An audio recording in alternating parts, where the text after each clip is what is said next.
Iran अकेला देश है जिसे अमेरिका और इजराइल अपने खतरे के रूप में देखते हैं, क्योंकि उन्हें पता है कि ईरान के मुसलमान बेदार हुए तो वो दुनिया का इतिहास बदल कर रख देंगे। ईरान को अगर 57 मुस्लिम देशों का साथ मिल जाए तो वो दुनिया की सबसे बड़ी सुपर शक्ति बन सकता है। ये वीडियो उन लोगों के मुंह पर तमाचा है जो कहते हैं कि मुसलमानों ने विज्ञान के क्षेत्र में किया ही क्या है। ईरान हमेशा से दुनिया की एक ताकतवर शक्ति बना रहा है। ईरान ने दुनिया को वो दिया जो आज तक कोई नहीं दे पाया। बैंकिंग सिस्टम से लेकर रोबोट और चेचक के इलाज जैसी बहुत सी चीजें ईरान में खोजी गईं। आज भी ईरान 57 मुस्लिम देशों में सबसे आधुनिक टेक्नोलॉजी वाला देश माना जाता है। 8वीं सदी से लेकर 13वीं सदी तक ईरान के वैज्ञानिक पूरी दुनिया पर छाए हुए थे। ईरान तरक्की की उन बुलंदियों पर था कि यूरोप और अन्य देशों के लोग विज्ञान की शिक्षा हासिल करने ईरान आते। इतिहासकार लिखते हैं कि जिस वक्त दुनिया अंधकार में डूबी हुई थी, उस वक्त ईरान उसे तरक्की के रास्ते दिखा रहा था। अमेरिका जिस वक्त नासा के बारे में सोच भी नहीं पाया था, उस वक्त ईरानी वैज्ञानिक ऑब्जर्वेटरी में बैठकर रिसर्च कर रहे थे।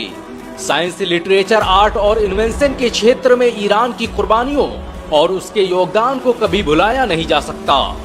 यहाँ तक कि आज हम मोबाइल में जिस बैटरी का इस्तेमाल करते हैं, इसकी खोज भी ईरान में की गई थी। ईरान पहला देश था जिसने बैटरी का निर्माण किया। जैसे जैसे वक्त गुजरता गया, इसी बैटरी को विस्तार देते हुए आधुनिक बैटरियों का निर्माण किया गया।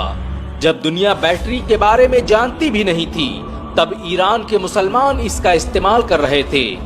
ईरान की ये पहली खोज नहीं थी, बल्कि इससे पहले 9वीं सदी ईस्वी में मूसा ब्रदर्स ने दुनिया के पहले गैस मास्क का आविष्कार किया था, जो आज भी इस्तेमाल किया जाता है। बनु मूसा 3 भाई थे, जिनका नाम अबू जाफर इब्ने मूसा, अबुल कासिम इब्ने मूसा और हसन इब्ने मूसा था, और इन तीनों ने मिलकर 100 से ज्यादा आविष्कार किए और अपनी किताब अल-हियल में ऐसी मशीनों का जिक्र किया जो आज भी इस्तेमाल की जाती हैं। बनु मूसा की लिखी ये किताब 19वीं सदी तक अमेरिका और यूरोप की यूनिवर्सिटियों में पढ़ाई जाती रही। इस किताब में उन्होंने जिन 100 चीजों का आविष्कार किया था, उनमें से 25 तो आज भी इस्तेमाल किए जाते हैं। आपको ये जानकर शायद हैरानी हो सकती है कि भारत सहित पूरी दुनिया में सालों तक जिस लालटेन का इस्तेमाल किया जाता रहा है, उसकी खोज मूसा ब्रदर्स ने ही की थी, और इसका जिक्र उनकी किताब में भी मिलता है। मूसा ब्रदर्स के बहुत से आविष्कार तब यूरोप पहुंचे जब इटली के मशहूर वैज्ञानिक लियोनार्डो दा विंची ने उनकी किताब का अनुवाद लैटिन भाषा में किया।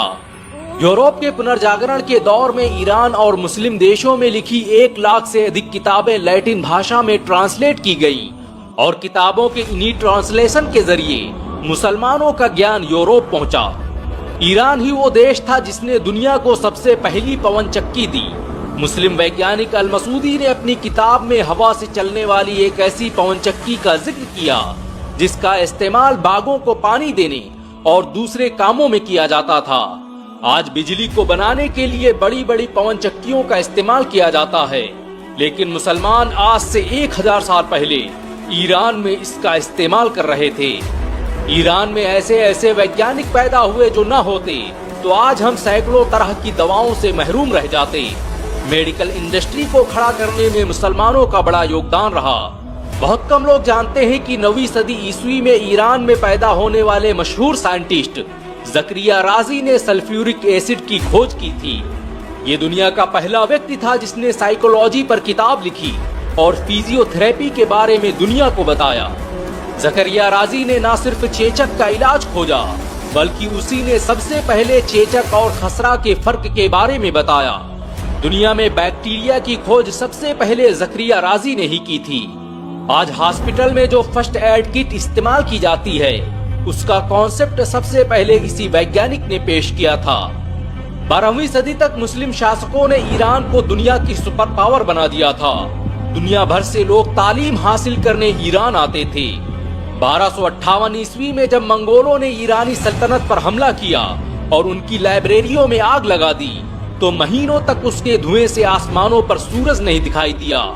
मुसलमानों की सल्तनत तो बर्बाद हुई ही थी, उसके साथ ही उनके लिखे ज्ञान विज्ञान को मंगोलों ने तबाह बर्बाद कर दिया, और इसका असर कई सालों बाद देखने को मिला। जब मुसलमान साइंस के मैदान में पीछे होने लगे। आज दुनिया मुसलमानों से पूछती है कि उन्होंने किया क्या है, लेकिन उन्हें नहीं पता कि एक दौर ऐसा भी गुजरा है जब विज्ञान के फलक पर मुसलमानों का राज हुआ करता था। आज दुनिया जिस स्टेनलेस स्टील का इस्तेमाल करती है, उसकी खोज भी ईरान में की गई थी। जर्नल ऑफ आर्कियोलॉजिकल साइंस में प्रकाशित एक रिपोर्ट के मुताबिक ईरान में सदियों पहले बनाई गई तलवारें, खंजर और दूसरी चीजें स्टेनलेस स्टील से बनाई जाती थी। ईरान का शहर चाहक स्टेनलेस स्टील का सबसे बड़ा गढ़ था। ईरान की तरह ही दमिश्क के मुसलमान स्टेनलेस स्टील को बनाने की तकनीक जानते थे, और यही वजह है कि आज भी इतिहास के पन्नों में दमश्कश स्टील का जिक्र मिलता है, जिससे बनी तलवारों का कोई तोड़ नहीं था। अज़दुद्दौला, जिसने कभी ईरान पर हुकूमत की और जो मिडिल ईस्ट का सबसे ताकतवर बादशाह गुजरा है, उसने बगदाद में एक हॉस्पिटल का निर्माण करवाया था, जो अपने वक्त का सबसे आधुनिक अस्पताल था।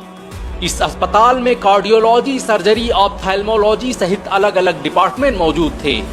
ईरान के वैज्ञानिकों ने ऐसे ऐसे आविष्कार किए कि लोग उन्हें जादूगर कहने लगे। ईरान के मशहूर मुस्लिम वैज्ञानिक नसीरुद्दीन तूसी ने मरागा शहर में एक ऑब्जर्वेटरी बनाई थी, जो अपने वक्त का सबसे बेहतरीन रिसर्च इंस्टीट्यूट था। जो लोग ऑब्जर्वेटरी के बारे में नहीं जानते, उनके लिए आसान भाषा में कहा जाए तो ये एक तरह का रिसर्च सेंटर होता है, जहाँ पर आसमान में होने वाली घटनाओं और सितारों का अध्ययन किया जाता है। नसीरुद्दीन तूसी ने इसी ऑब्जर्वेटरी में सबसे पहले मिल्की वे की खोज की थी। नसीरुद्दीन तूसी की ये लैबोरेटरी किसी नासा से कम नहीं थी।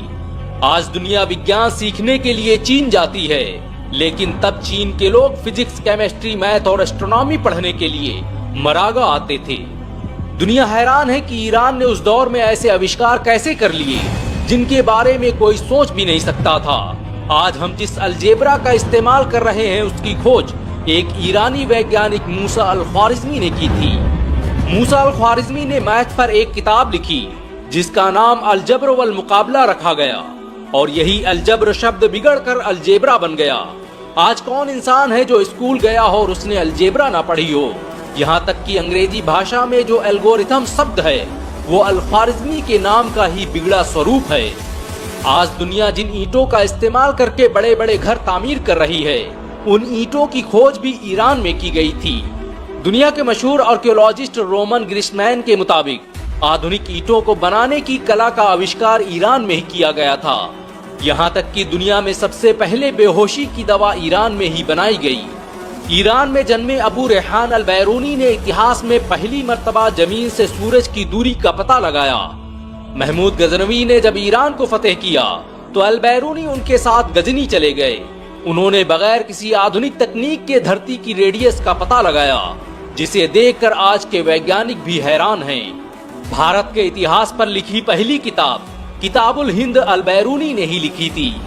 अल बैरूनी की योग्यता और विज्ञान में दिए गए उनके योगदान को देखते हुए चांद के एक गड्ढे का नाम उनके नाम पर रखा गया। ईरान के मुसलमानों ने दुनिया को बहुत सी चीजें दी। दुनिया का पहला मेडिकल इंसाइक्लोपीडिया ईरान के वैज्ञानिक इब्ने सीना ने लिखा था, जिसमें हजारों बीमारियों का इलाज मौजूद है। इसी ईरान में जन्मे जाबिर बिन हय्यान ने तेजाब की खोज की थी। तेजाब खुद एक फारसी शब्द है, जिसका मतलब होता है एक ऐसा पानी जो सब कुछ जला दे। जाबिर ने एक ऐसे तेजाब का भी आविष्कार कर लिया था, जिससे सोने को भी पिघलाना मुमकिन था। जाबिर बिन हय्यान ने नाइट्रिक एसिड, आर्सेनिक, फास्फोरस और क्लोरिक एसिड की खोज की, जो आज पूरी दुनिया में इस्तेमाल किए जाते हैं। आज हम लोहे को जंग से बचाने के लिए जिस वार्निश का इस्तेमाल करते हैं, उसकी खोज जाबिर बिन हय्यान ने ही की थी।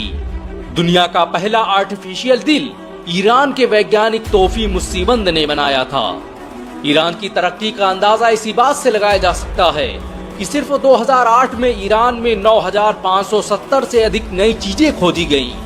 ग्लोबल इनोवेशन इंडेक्स की रैंकिंग में ईरान 67वें स्थान पर पहुंच चुका है।